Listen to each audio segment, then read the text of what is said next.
star in the world, and I express the gratitude of all the audience. Doctor Jaishankar जो हैं, जो foreign minister हैं India के, आपकी कंट्री के, उनकी बहुत तारीफें की जाती है। खैर वो तो अब हमारे मुल्क में भी की जाती हैं, इमरान खान भी कर रहे हैं। इंडिया ने एक दफा फिर से साबित कर दिया कि वो उस पूरे वर्ल्ड का सुपरस्टार है। बिल्कुल मैं ठीक कह रही हूँ, यूरोप के अंदर जेनेवा में डॉक्टर एस जयशंकर को स्टार बोला गया, स्टार इन द वर्ल्ड। अगर ऐसा ही रहा तो 20 साल में मैं पाकिस्तान को वर्ल्ड मैप पे नहीं देखता। सबसे पहले तो आरजू मैं बात करना चाहूंगा डॉक्टर जयशंकर साहब से। मैं डॉक्टर जयशंकर साहब को मुझे मौका मिला है बड़े करीब से देखने का, सीखने का, क्योंकि वो वाशिंगटन डीसी में कई दफा आए यहाँ पे, और he is really a gem of a person, diplomat. जो हिंदू है ये किसी चाइनीज को, किसी अमेरिकन को, किसी यूरोपियंस को अगले 25 से 50 साल में बहुत पीछे छोड़ के जाने वाला है। 20-25 साल की उम्र में शायद वो IFS ऑफिसर बन गए। उसके बाद उन्होंने पूरी सर्विस की, रिटायर हुए, and he reached the highest position in the bureaucracy, foreign secretary वो बन गए। सेमीकंडक्टर्स का हब बना रहे हैं हम इंडिया को। हमें पता है, मैं कई एक प्रोग्राम इसके ऊपर पहले कर चुकी हूँ, हमने कई दफा ये बात की। एक तरफ जहां वो सेमीकंडक्टर्स के लिए और जो दुनिया की नई से नई टेक्नोलॉजी है उसको अपने कंट्री में ला रहे हैं, वहीं पर ये जो क्रूड ऑयल या ऑयल है इसका भी उन्होंने इंतजाम कर। मेहनत नहीं करनी पाकिस्तानियों को, पसीना नहीं बहाना, खून नहीं बहाना, ईमानदारी से काम नहीं करना, हरामखोरी। ये यहाँ से तेल निकल जाए तो हम सऊदी बन जाएं, यहाँ से सोना निकल जाए तो हमारी बल्ले बल्ले हो जाए। हम लाते हैं टॉक शोज और अनलिमिटेड एंटरटेनमेंट सिर्फ YouTube पर। अगर आपने अभी तक हमारा चैनल सब्सक्राइब नहीं किया तो अभी सब्सक्राइब करें और बेल आइकॉन को क्लिक करके हमारी लेटेस्ट वीडियोस के बारे में अपडेट जानें। इससे पहले भी हमने देखा जब यूक्रेन और रशिया की वॉर हो रही थी तो इंडिया को अमेरिका ने मना किया कि आपने रशिया से तेल नहीं खरीदना।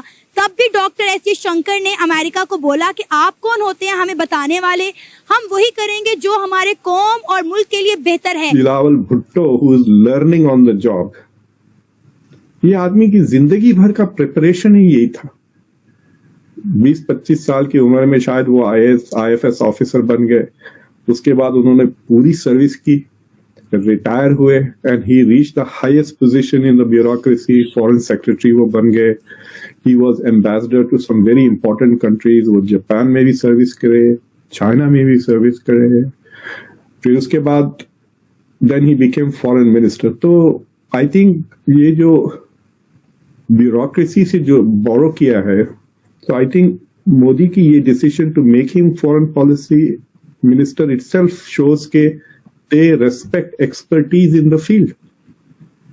ये नहीं कि अपने रिश्तेदार को उठा के इधर से उधर से लाके बिठा दिया जॉब पे, whether they are qualified or not. Sir आप बिल्कुल ठीक कह रहे हैं। वैसे बिलावल भुट्टो का तो खैर कंपैरिजन बनता ही नहीं है डॉक्टर जयशंकर के साथ, बिल्कुल भी नहीं बनता।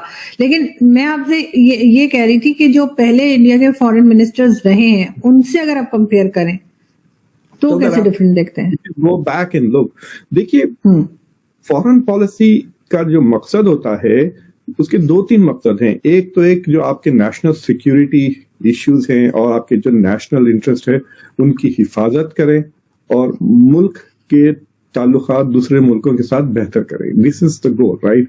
और अगर आप उसके थ्रू आप इकोनॉमिक रिलेशन भी बढ़ा सकते हैं, ट्रेड बढ़ा सकते हैं, सॉफ्ट पावर बढ़ा सकते हैं। तो बेसिकली आपका मकसद है, you are like the marketing manager of your country. ये रोल है फॉरेन मिनिस्टर का। और आप हिफाजत भी, ये बहुत सिक्योरिटी, आप सिक्योरिटी गार्ड भी हैं और आप मार्केटिंग मैनेजर भी है। तो इंडिया की जो फॉरेन पॉलिसी का एवोल्यूशन है, it has also changed because of India's economic cloud और मिलिट्री पावर, राइट? जैसा जैसा इंडिया पावरफुल होते गया, India became more and more aggressive. So for example, मैं अभी कल एक इंडियन स्कॉलर हैं जिनका नाम है आराधना तलवार, उनके साथ इंडिया की जो मिडिल ईस्ट की फॉरेन पॉलिसी है उसका एवोल्यूशन को हमने स्टडी किया, तकरीबन के कैसा बदली है। तो आपको पता है इंडिया फलस्तीन को भी बहुत जल्दी रिकॉग्नाइज कर लिया था एज ए कंट्री, और इजराइल को भी 1950s में ही रिकॉग्नाइज कर लिया। तो इंडिया वाज ट्राइंग टू, ये जो इंडिया का जो अटेम्प्ट है ना टू रिमेन स्ट्रेटेजिकली ऑटोनोमस और हर बंदे से मिल के रहे, वो शुरू से ही ये एटीट्यूड था। लेकिन उन्होंने इजराइल के साथ ताल्लुकात नरसिम्हा राव के दौरान 1992 में एस्टैब्लिश किए, तकरीबन 42 years लेटर। तो इट शोज कि India has progressively become more confident और उस कॉन्फिडेंस के साथ असर्टिवनेस आया। और तीसरी चीज यह है, इंडिया में नी जर्क रिएक्शन नहीं होता।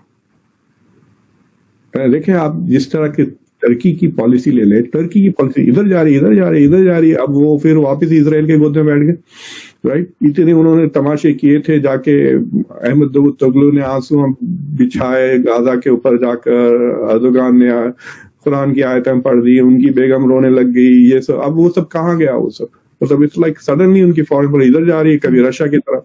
तो ये जो नी जर्क रिएक्शन है, इट शोज के जो लीडरशिप है, एक वो अपने जो एस्टैब्लिशमेंट है उनके फॉरेन पॉलिसी का, उसके बारे में सुन नहीं रही। इंडिया ने एक दफा फिर से साबित कर दिया कि वो उस पूरे वर्ल्ड का सुपरस्टार है। बिल्कुल मैं ठीक कह रही हूँ, यूरोप के अंदर जेनेवा में डॉक्टर एस जयशंकर को स्टार बोला गया, स्टार इन द वर्ल्ड। ये बहुत बड़ी जीत है। और डॉक्टर एस जयशंकर जिस तरह से वहाँ पर ब्लश कर रहे थे खुशी से, और पूरा क्राउड जो है वो तालियां बजा रहा था। और ये जो खबर है सोशल मीडिया पे वायरल होगी। इंडिया को इतने इतने बड़े प्लेटफॉर्म के ऊपर, इतने इतने बड़े फोरम के ऊपर प्रेज मिल रही है यूरोप से। ये वो यूरोप है जिनको बहुत दफा डॉक्टर एस जयशंकर ने शट अप बोल दिया, लेकिन आज उनको कह रहे हैं कि S Jaishankar is a star. और दूसरी जानब अगर पाकिस्तान के फॉरेन मिनिस्टर की बात इसहाक डार साहब की करें तो वो कहीं नजर ही नहीं आते। और ऐसे किसी भी फोरम के ऊपर जो है ना, हमें वो उस तरह से प्रेज नहीं मिलता, उस तरह से अप्रिसिएशन नहीं मिलती।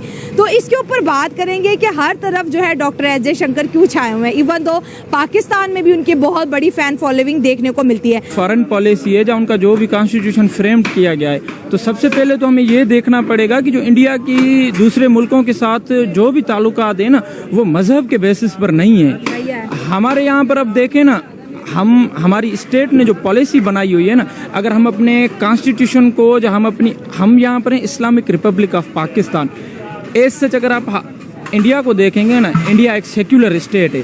तो आप जब सेक्युलर पॉलिसीज बनाते हैं ना, सेक्युलर पॉलिसीज का मतलब ये होता है कि आपकी जो पॉलिसीज हैं वो अवाम दोस्त होती हैं, आपने कोई बैरियर नहीं बनाने होते हैं। ठीक है, हम एक आज़ादी के टाइम जो बात हुई थी, तो इंडिया ने तब भी अपनी पॉलिसीज को लीनियंट रखा हुआ था।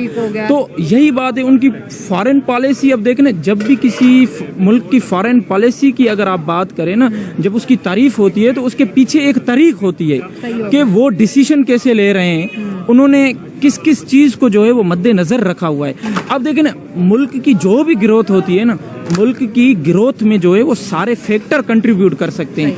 अब हमारे यहाँ अगर हम इसको आप अगर ये करें, यहाँ से कंपेयर करें, हाँ, अपने इसहाक डार साहब भी तो फॉरेन मिनिस्टर, उन्हें वर्ल्ड स्टार क्यों नहीं कह रहे? वर्ल्ड स्टार, तो यही बात है ना, हमारी मैच्योर स्टेटमेंट्स नहीं है। अगर आप बिलावल भुट्टो जब फॉरेन मिनिस्टर बना था, तो फॉरेन मिनिस्टर बनकर बिलावल भुट्टो की एक, ठीक है हमारे नजरियाती इख्तलाफ पीपल्स पार्टी से हो सकते हैं, मैं खुद सिंध से हूँ, हमारे बड़े उनसे नजरियाती इख्तलाफ है, पर वो foreign minister as a foreign minister होकर कर रहा था, बड़े मैच्योर स्टेटमेंट। और ये बिलावल भुट्टो ही थे जिन्होंने कहा था कि मैंने डॉक्टर एस जयशंकर से बहुत कुछ सीखा है। राइट, आपने देखा होगा पिछले चंद महीने में व्हाइट हाउस ने तकरीबन 3 बार बाइडेन को करेक्ट कर दिया कि नहीं, ये हमारी फॉरेन पॉलिसी नहीं है। और प्रेसिडेंट, कैन यू इमेजिन, क्या ये चीज तुर्की या पाकिस्तान में हो सकती है कि अर्दोगान ने एक चीज कह दी और फिर दूसरे दिन स्टेटमेंट आए कि नहीं, प्रेसिडेंट ने बात गलत की, हमारी पॉलिसी वही है। यानी जब बाइडेन ने गलती से कह दिया था कि हम पुतिन का रिजीम चेंज करना चाह रहे हैं, फिर उसके बाद गलती से कह दिया कि हम जंग लड़ लेंगे चाइना से ओवर ताइवान।